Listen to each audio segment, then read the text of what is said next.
नमस्कार विद्यार्थी मित्र, आज हम कक्षा 6 विषय हिंदी में इकाई नंबर 2 पढ़ेंगे। विद्यार्थी मित्र, हमारी इकाई नंबर 2 का नाम है अनूठे इंसान। क्या नाम है इस इकाई का? अनूठे इंसान। तो देखिए, सबसे पहले तो अब हम इस नाम का अर्थ समझेंगे। अनूठे यानी कि क्या होता है? अनूठा यानी कि निराला, दूसरे से अलग, उसके जैसा कोई नहीं, जिसे अनूठा कहा जाता है। तो अनूठा यानी कि निराला।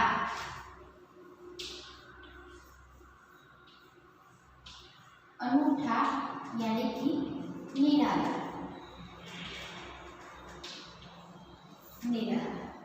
तो जिसके जैसा कोई और नहीं होता उसे अनूठा कहा जाता है।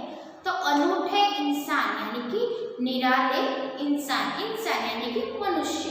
क्या होता है? इंसान यानी कि मनुष्य।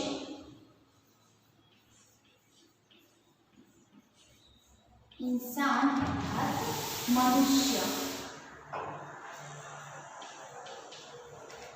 इंसान अर्थात मनुष्य। तो अनूठे इंसान यानी कि निराले इंसान, निराले मनुष्य। तो जिसके जैसा कोई और दूसरा नहीं, वह निराला होता है। तो विद्यार्थी मित्रों, आज हम इस इकाई में दो महान यानी कि दो अनूठे इंसान के बारे में पढ़ेंगे। एक है फ्रांस के महान शासक नेपोलियन बोनापार्ट और दूसरी है केरल की देशभक्त लड़की कोमोदी। तो विद्यार्थी मित्र, आज हम इन दोनों के बारे में पढ़ेंगे। किसके बारे में पढ़ेंगे? तो नंबर 1 है फ्रांस का महान शासक यानी कि फ्रांस का महान शासक। आज हम दो प्रसंग पढ़ेंगे। दो प्रसंग, उसमें से एक है फ्रांस के महान शासक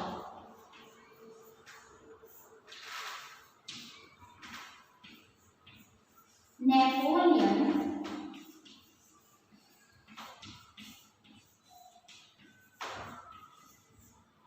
बोनापार्ट।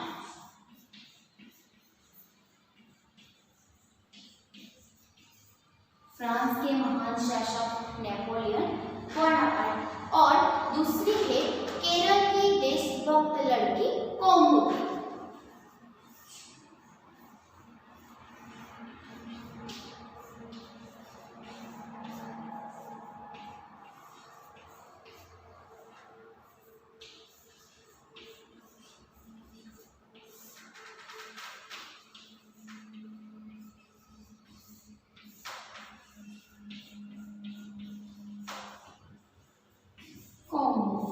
विद्यार्थी मित्र, आज हम इस वीडियो में फ्रांस के महान शासक नेपोलियन बोनापार्ट और केरल की देशभक्त लड़की कोमोदी के बारे में पढ़ेंगे।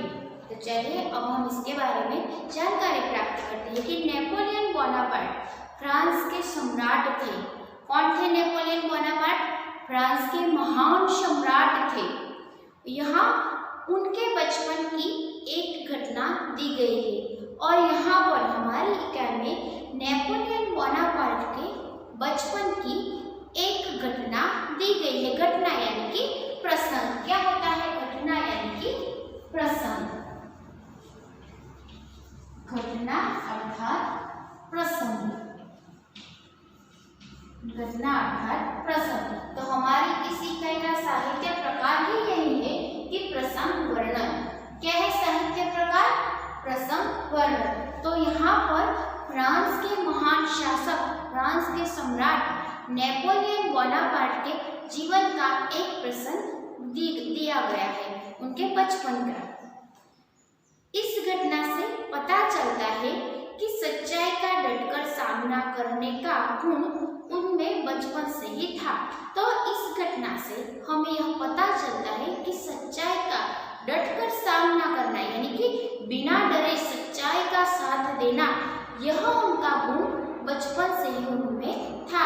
इस बात का हमें यहाँ इस प्रसंग पढ़कर ज्ञान होता है। वह झूठ बोलकर अपने तो नेपोलियन बोनापार्ट जब छोटे थे तभी से वह सत्यवादी थे। कैसे थे? सत्यवादी, और हमेशा सत्य की राह पर ही चलते थे तथा प्रामाणिक व्यक्ति थे। वह कभी भी झूठ नहीं बोलते थे और कभी भी अपनी गलतियां छुपाने के लिए असत्य का सहारा नहीं लेते थे। विद्यार्थी मित्रों, हमें भी नेपोलियन बोनापार्ट जैसा सत्यवादी और प्रामाणिक बनना चाहिए। तो विद्यार्थी मित्रों, चलिए आज हम इस वीडियो में नेपोलियन बोनापार्ट यानी कि एक था नेपोलियन, हमारा टॉपिक है कि एक था नेपोलियन। तो आज हम इस वीडियो में फ्रांस के महान सम्राट, महान शासक नेपोलियन बोनापार्ट के बारे में पढ़ेंगे। लेकिन इससे पहले मैं आपको एक एनिमेशन वीडियो दिखाती हूँ। आप सभी वह एनिमेशन वीडियो ध्यान से देखिएगा। ऐसा था नेपोलियन। नेपोलियन जब छोटा लड़का था तभी से वह सत्यवादी था। एक दिन वह अपनी बहन इलाइजा के साथ आंख मिचौनी खेल रहा था। इलाइजा छिपी थी और नेपोलियन उसे ढूंढने के लिए इधर उधर दौड़ रहा था। अचानक वह एक लड़की से जा टकराया। लड़की अमरूद बेचने के लिए ले जा रही थी। नेपोलियन के टकराने से उसकी टोकरी नीचे गिर पड़ी। कीचड़ होने के कारण उसके सारे अमरूद खराब हो गए। वह रोती हुई कहने लगी, अब माँ को मैं क्या जवाब दूंगी?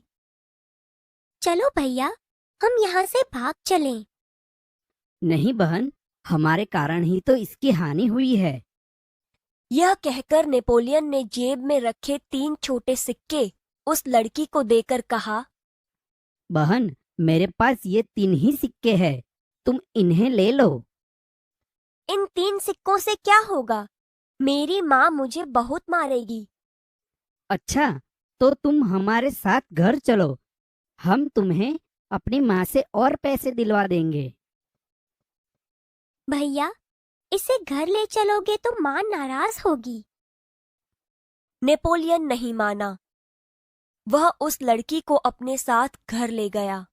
माँ को घटना की जानकारी देकर वह बोला, माँ, आप मुझे जो जेब खर्च देती है उसमें से इस लड़की को पैसे दे दीजिए।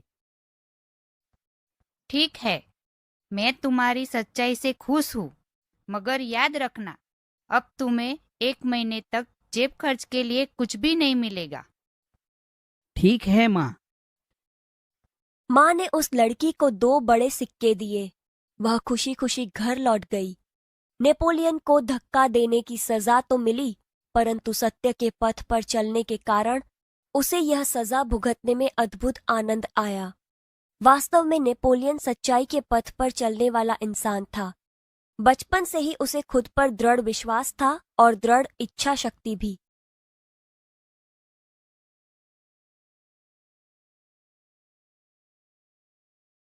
सच्चा दान। मालाबार केरल की बात है। वहां बड़गरा नाम के एक गांव में सभा का आयोजन किया गया। गांधी जी ने अपने भाषण में सभा में उपस्थित सभी बहनों से जेवरों की भीख मांगी। बहुत सी वस्तुएं भेंट में मिली। अपना भाषण समाप्त करके गांधी जी उनको नीलाम करने लगे। उसी समय कौमुदी नाम की 16 वर्ष की एक कन्या धीरे से मंच पर चढ़ाई। उसने एक हाथ की सोने की चूड़ी उतारी और उसे गांधी जी को देते हुए बोली, क्या आप मुझे अपने हस्ताक्षर देंगे? गांधी जी हस्ताक्षर कर ही रहे थे कि उसने दूसरे हाथ की चूड़ी भी उतार दी। ये देखकर गांधी जी ने कहा, अरे पगली लड़की, दोनों चूड़ियां देने की जरूरत नहीं है। एक ही चूड़ी लेकर मैं तुम्हें अपने हस्ताक्षर दे दूंगा। इसके उत्तर में कौमुदी ने अपने गले का स्वर्णहार उतार लिया। गांधी जी ने पूछा, तुमने अपने माता पिता से आज्ञा ले ली है ना? बिना कोई उत्तर दिए उसने कानों में से रत्न जड़ित बूंदे भी निकाल लिए। आभूषणों को देने के लिए अपने माता पिता से आज्ञा ले ली है ना? कौमुदी कुछ उत्तर देती इससे पहले ही किसी ने कहा, इसके पिता तो यही है ना, मान पत्रों की नीलामी में वही तो बोली लगवाकर आपकी मदद कर रहे हैं। तुम्हें यह तो मालूम होगा कि ये गहने दे देने के बाद तुम फिर नए गहने नहीं बनवा सकोगी। कौमुदी ने यह शर्त दृढ़तापूर्वक स्वीकार कर ली। गांधी जी ने हस्ताक्षर करने के बाद यह वाक्य लिख दिया, तुम्हारे इन आभूषणों की अपेक्षा तुम्हारा त्याग ही सच्चा आभूषण है। सच है, देश प्रेम से बढ़कर कुछ नहीं। विद्यार्थी मित्र, आप सभी ने एनिमेशन वीडियो देखा।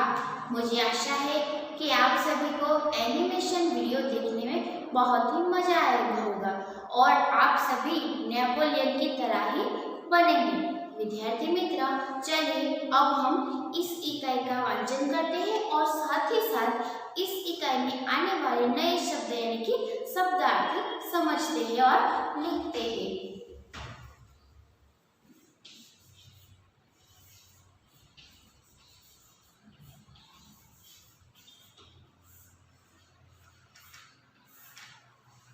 चलिए विद्यार्थी मित्रों, आप सभी का ध्यान अपनी अपनी पाठ्य पुस्तक में होना चाहिए।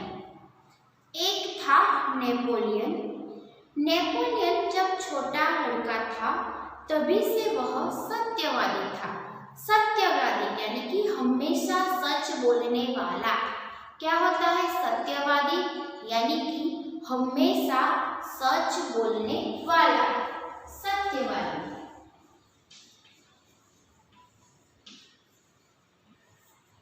सत्यवादी अर्थात हमेशा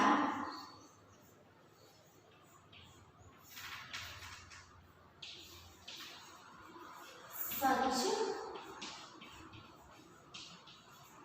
बोलने वाला। सत्यवादी अर्थात हमेशा सच बोलने वाला। जो हमेशा सच बोलता है उसके लिए हम सत्यवादी शब्द का प्रयोग करते हैं। तो सत्यवादी यानी कि हमेशा सच बोलने वाला।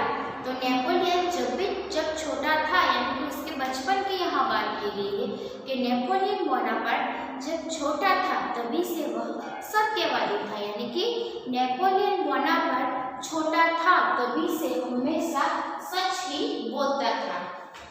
एक दिन वह अपनी बहन इलाइजा के साथ आंख मिचौनी खेल रहा था।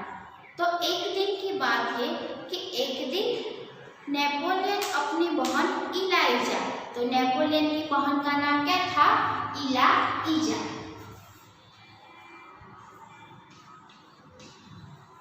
इलाइजा, तो इलाइजा कौन थी? नेपोलियन की बहन।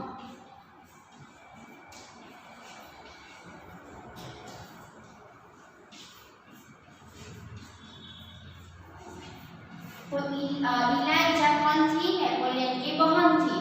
तो एक दिन की बात है कि नेपोलियन अपनी बहन इलाइजा के साथ आंख मिचौनी खेल रहा था। तो आंख मिचौनी क्या होता है? आंख मिचौनी किसे कहते हैं? तो आंख मिचौनी यानी कि लुका छिपी का खेल। क्या होता है? आंख मिचौनी अर्थात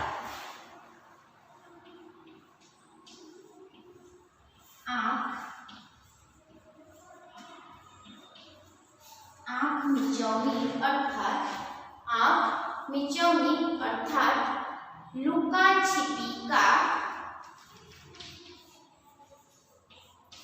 छिपी यानी कि आंख मिचौनी क्या होता है? दोनों एक ही है। लुका छिपी का है तो भी एक ही है और आंख मिचौनी का है तभी वही है। तो लुका छिपी का खेल, आंख मिचौनी अर्थात लुका छिपी का खेल। तो नेपोलियन अपनी बहन इलाइजा के साथ लुका छिपी का खेल खेल रहा था। इलाइजा छिपी थी और नेपोलियन उसे ढूंढने के लिए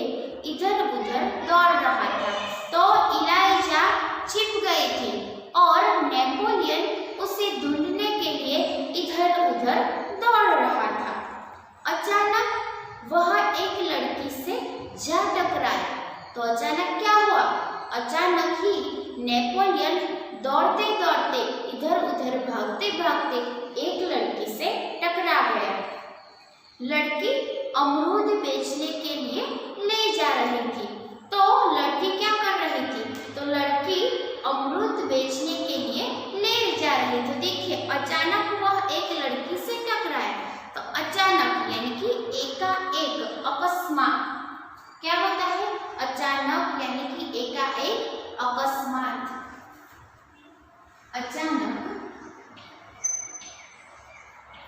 अचानक अर्थात एकाएक, अकस्मात।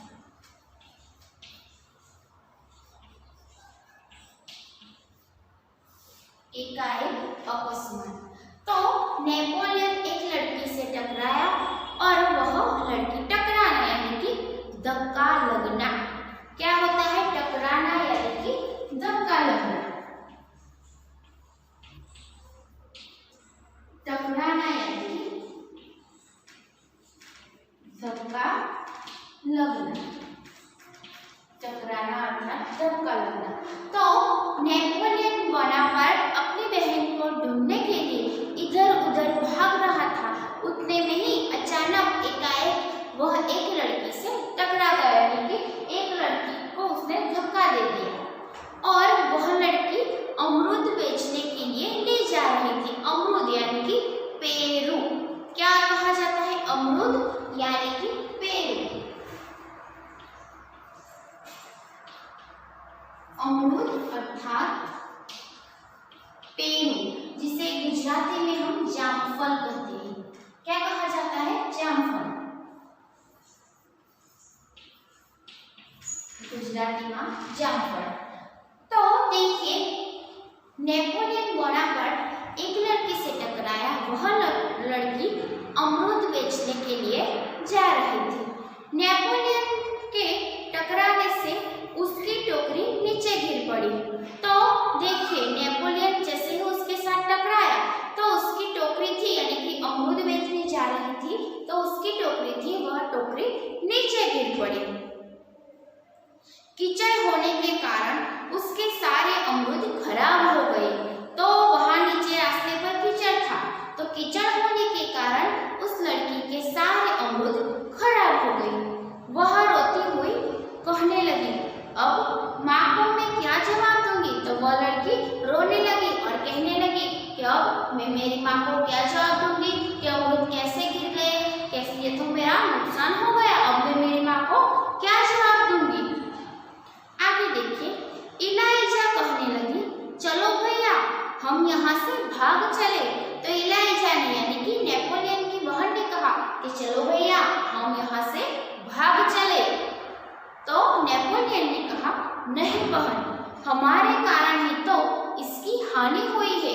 हानि अर्थात नुकसान। हानि अर्थात नुकसान।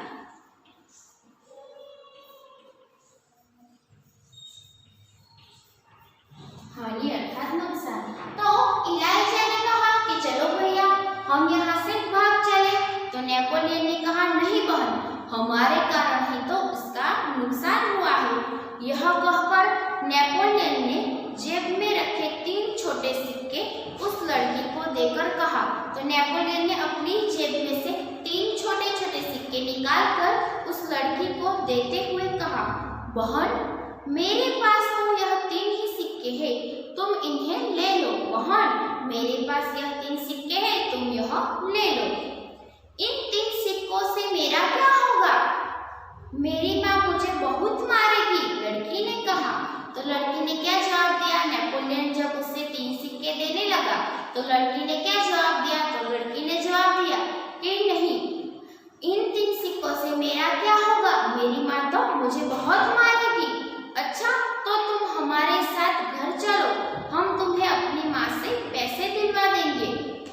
तो नेपोलियन ने उस लड़की की बात सुनकर कहा कि अच्छा ठीक है, तो तुम मेरे साथ मेरे घर चलो, मेरी माँ तुम्हें पैसे दे देंगी। इस बात पर इलाइजा ने नेपोलियन से कहा, भैया इसे घर ले चलोगे तो माँ नाराज होगी। इलाइजा ने क्या कहा?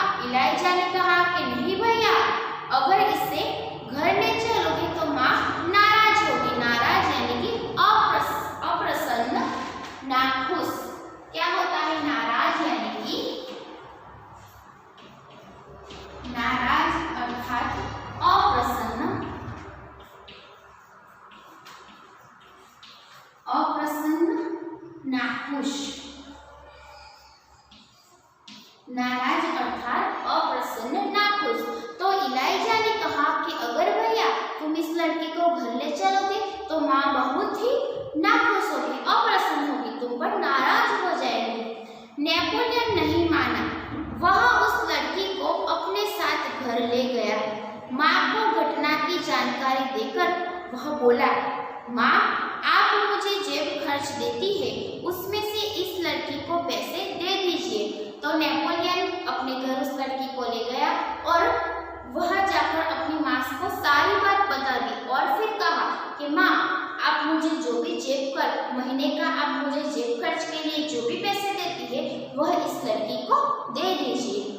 ठीक है, मैं तुम्हारी सच्चाई से खुश हूँ, मगर याद रखना अब तुम्हें 1 महीने तक जेब खर्च के लिए कुछ भी नहीं मिलेगा। माँ ने कहा कि ठीक है, तुमने सच्ची बात बोली, तुमने मुझे जो हुआ था वह सच्ची बात बता दी, मैं तुम्हारी सच्चाई से तुम पर बहुत खुश हूँ, लेकिन याद रखना अब 1 महीने तक तुम्हें जेब खर्च के लिए कुछ भी नहीं मिलेगा।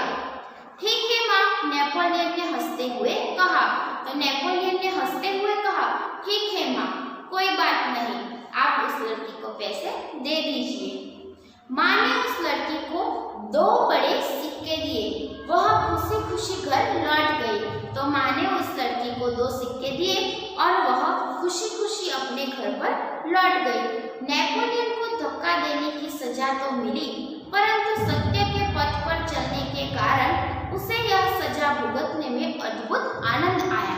तो नेपोलियन ने सच्ची बात बता दी अपनी माँ को, उसकी सजा उसे मिली कि उसे 1 महीने तक जेब खर्च के लिए कुछ भी नहीं मिलेगा, लेकिन फिर भी उसे सच्चाई बोलने पर, सच्चाई के पथ पर, पथ यानी कि मार्ग, रास्ता, पथ अर्थात मार्ग, रास्ता, तो उसे सच्चाई के मार्ग पर चलने में अद्भुत आनंद आया। अद्भुत यानी कि अनोखा,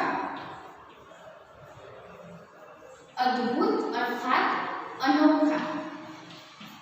तो सच्चाई के मार्ग पर चलने में नेपोलियन को अद्भुत आनंद आया। वास्तव में नेपोलियन सच्चाई के पथ पर चलने वाला इंसान था।